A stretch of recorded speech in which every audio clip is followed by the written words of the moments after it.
एक दोपहर एक माँ अपनी 6 साल की बेटी के लिए दोपहर का खाना बना रही थी और वह पीछे खेल रही थी। सब कुछ सामान्य लगता है जब तक कि माँ सिंह की ओर मुड़कर नहीं देखती कि यह काला और राख जैसा है। वह जो कुछ देख रही है उसे समझने में 1 सेकंड से अधिक समय लेती है, फिर रसोई के चारों ओर देखना शुरू कर देती है। उसके बड़े आश्चर्य के लिए पूरी जगह एक खराब आग के बाद की तरह जली हुई प्रतीत होती है। उसकी सहजता उसे जल्दी से अपनी बेटी की ओर मुड़ने पर मजबूर कर देती है, लेकिन वह छोटी लड़की जो दूसरी बार वहां थी वह गायब है। माँ घबरा जाती है और बेडरूम की ओर दौड़ती है। तभी एक और सरप्राइज मिलता है। उसका 6 साल का बच्चा समय में वापस चला गया है और कमरे के साथ साथ अपने 3 साल के स्व में बदल गया है, जो अपने पुराने रूप में भी बदल गया है। माँ जोर जोर से रोती है और घर के बाहर दौड़ती है कि लोगों का एक समूह उसके अपार्टमेंट की इमारत को विस्मय से देख रहा है। रसोई की तरह पूरी इमारत जली हुई लेकिन आग के बिना लगती है। ऐसा लगता है जैसे पूरे कस्बे को कुछ साल पहले टेलीपोर्ट किया गया हो, क्योंकि ठीक वैसी ही अग्नि दुर्घटना पहले भी हो चुकी है। अचानक इमारत टिमटिमाती है और लोग हौंफने लगते हैं। सब कुछ वापस सामान्य होने लगता है। इसके ठीक बाद छोटी बच्ची वापस अपने 6 साल के बच्चे में बदल जाती है। निवासी असामान्य गतिविधियों की जांच करने के लिए पुलिस को कॉल करने से पहले समय बर्बाद नहीं करते हैं। फिर हमारा परिचय FBI जासूस ओलिविया से होता है। वह और उनकी टीम ने घटनास्थल की जांच की और महसूस किया कि घर के कुछ हिस्से जलने के निशान के बिना पूरी तरह से ठीक है, जबकि अन्य आग से पूरी तरह से नष्ट हो गए हैं। जगह के कई रिकॉर्ड देखने पर उन्हें यह भी पता चलता है कि 3 साल पहले इमारत में आग लग गई थी और वह बिल्कुल वैसी ही दिखती थी जैसी आज दिखती है। यह लगभग ऐसा है जैसे इसके कुछ हिस्सों को समय में वापस टेलीपोर्ट किया गया हो। यह सिद्धांत पहले की माँ द्वारा समर्थित है, जो बताती है कि आखिरी आग लगने के समय उसकी बेटी 3 साल की थी और उसने भी समय से पहले टेलीपोर्ट किया था। जासूस ओलिविया उत्सुक है लेकिन स्थिति से हैरान नहीं है। ऐसा इसलिए है क्योंकि उसने पिछले सप्ताह में कई बार ऐसी गतिविधियां देखी हैं। वे जगह के चारों ओर एक विशेष न्यूरो रेडिएशन उपकरण का उपयोग करते हैं। यदि स्तर ऊंचे हैं तो इसका अर्थ है कि आसपास का वातावरण यात्रा कर चुका है या समय के माध्यम से यात्रा करेगा। रात में शहर के दूसरे हिस्से में युवाओं का एक समूह एक पार्टी के लिए जंगल से गाड़ी चला रहा है। यह एक आकस्मिक रात है जब तक अचानक उनकी कार के सामने एक चलती ट्रेन दिखाई देती है। ट्रेन से टकराने से बचने के लिए वे तुरंत रुक जाते हैं। बाहर निकलने पर वे ट्रेन को टिमटिमाते हुए देखते हैं और फिर पूरी तरह से गायब हो जाते हैं। उन्होंने अभी अभी जो देखा उसकी पुष्टि करने का कोई तरीका न होने के कारण समूह स्तब्ध रह गया। अगले दिन ओलिविया के सहयोगी जासूस पीटर ने ट्रेन के आने की खबर सुनी। वह स्टेशन से बाहर चलने के लिए तैयार हो जाता है और 1 सेकंड बाद जादुई रूप से उस स्थान पर दिखाई देता है। अन्य पुलिस अधिकारी घटनास्थल पर काम कर रहे हैं, लेकिन उन्होंने उसे हवा में प्रकट होते हुए नहीं देखा। भ्रमित पीटर मुश्किल से जानता है कि वह यहाँ कैसे आया और जांच जारी रखता है। ऐसा लगता है कि जैसे सदन ने पहले समय यात्रा की थी। दृश्य में ओलिविया भी उस आदमी से बात कर रही है जिसने ट्रेन देखी थी। वह कसम खाता है कि वह ऊंचा नहीं था और पुष्टि करता है कि ट्रेन के गुजरने पर उसके चारों ओर गोलाकार बुलबुला दिखाई देता है। यह विशेष रूप से अजीब है क्योंकि ट्रैक को 3 साल पहले बंद कर दिया गया था और तब से कोई ट्रेन यहाँ से नहीं गुजरी है। पीटर एक न्यूरो विकिरण परीक्षण उपकरण के साथ आसपास की जांच करता है और देखता है कि नौजवान की कार का अगला हिस्सा बदल गया है, क्योंकि यह कल रात ट्रेन के चारों ओर बुलबुले को छू गया था। बम्पर इतना नाजुक है कि जब पीटर इसे छूता है तो एक टुकड़ा उसके हाथों में गिर जाता है।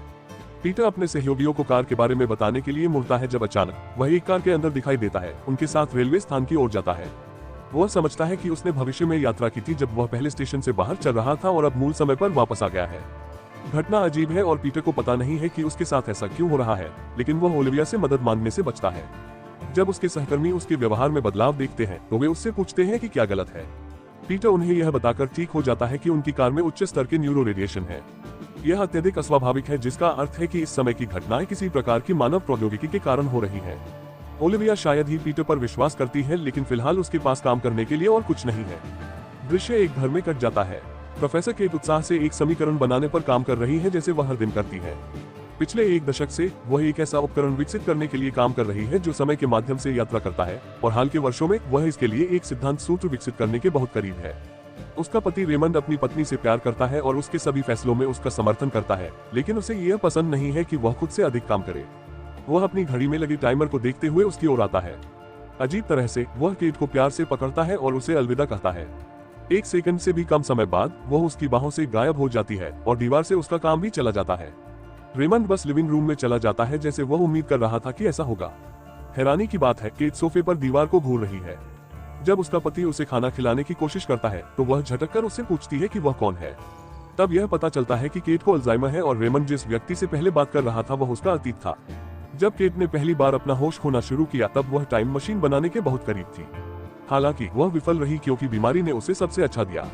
रेमंड तबाह हो गया जब उसकी पत्नी ने उसे पहचानना बंद कर दिया और वह उसे वापस सामान्य करना चाहती थी। एक दिन उसे उसकी खोज पर हाथ आया और उसे समय वापस लाने का एक तरीका मिल गया। उन्होंने 1 साल तक कड़ी मेहनत की और साबित कर दिया कि केट की पढ़ाई सफल रही। वह अब उनके घर वापस समय पर जा सकता था, लेकिन केवल 47 मिनट के लिए। वर्तमान में यह 2021 है, लेकिन केट और रेमंड जिस घर में रहते हैं वह ज्यादातर 2017 में है, जब केट अभी भी स्वस्थ है। पूरे शहर में समय से जुड़ी अजीबोगरीब घटनाएं होने का कारण भी यही कारण है। जब रेमंड ने पहली बार समय को झुकाया तो इसने शहर के विभिन्न हिस्सों में अप्राकृतिक मात्रा में तंत्रिका विकिरण छोड़े, जिसके कारण वे पिछले 1 महीने से समय के आगे पीछे हो रहे हैं। कहीं और पीटर, ओलिविया और उनके सहयोगी अब तक हुए समय परिवर्तन के स्थानों के बीच संबंध खोजने की कोशिश कर रहे हैं। घंटों तक नक्शे को देखने के बाद उन्हें पता चलता है कि घटनाएं फाइबोनाची के सुनहरे सर्पिल का अनुसरण करती हैं। इसका मतलब है कि असामान्यताओं के स्रोत का पता लगाने के लिए उन्हें उन क्षेत्रों की जांच करनी चाहिए जो केंद्र के 3 वर्ग मील क्षेत्र में आते हैं। घर में वापस रेमंड केट की देखभाल करता है, जो क्रिसमस के लिए खरीदारी करने के लिए बाहर जाने की बात करती है। रेमंड वास्तविकता से इस कदर दूर होने के कारण अपनी पत्नी को संभाल नहीं पाता है और समय को फिर से मोड़ने का फैसला करता है। वह तहखाने में जाता है जिसे उसने अपनी प्रयोगशाला में बदल दिया है। इसमें कई विफल डिवाइस और प्रोजेक्ट शामिल हैं, जो यह साबित करते हैं कि उन्होंने पिछले वर्षों में कितनी मेहनत की है। वह उस मशीन तक जाता है जो वास्तव में काम करती है और कुछ बटन दबाता है। इससे मशीन चालू हो जाती है और टाइमर सेट हो जाता है। अगले 47 मिनट के लिए उनका पूरा घर 2017 में वापस चला जाएगा। रेमंड वापस ऊपर जाता है और अपनी पत्नी को एक बार फिर से अपने शोध पर काम करते हुए देखता है। इस बार वह उसे देखकर मुस्कुराती है और उसे अपनी गोलियां लेने के लिए कहती है। वह आदमी कई बार एक ही काम करते हुए उसके पास गया, लेकिन उसका दिल अभी भी धड़कता है जब वह उसे सामान्य रूप से बात करते हुए सुनता है। वे एक सामान्य जोड़े की तरह मजाक करते हैं। उसी समय पीटर और ओलिविया सर्पिल के केंद्र की खोज शुरू करते हैं। वे कई घरों का पता लगाते हैं और निवासियों से पूछते हैं कि क्या उन्होंने क्षेत्र के आसपास कुछ अजीब हो रहा है देखा है। अधिकांश लोग डेजा वू की भावना होने की रिपोर्ट करते हैं, लेकिन कुछ भी महत्वपूर्ण नहीं पाया जाता है। खोज के कुछ मिनट बाद पीटर का दोस्त रेमंड और केट के आवास के करीब पहुंच गया। जैसे ही वह लॉन में जाता है, वह राख में बदल जाता है और गायब हो जाता है।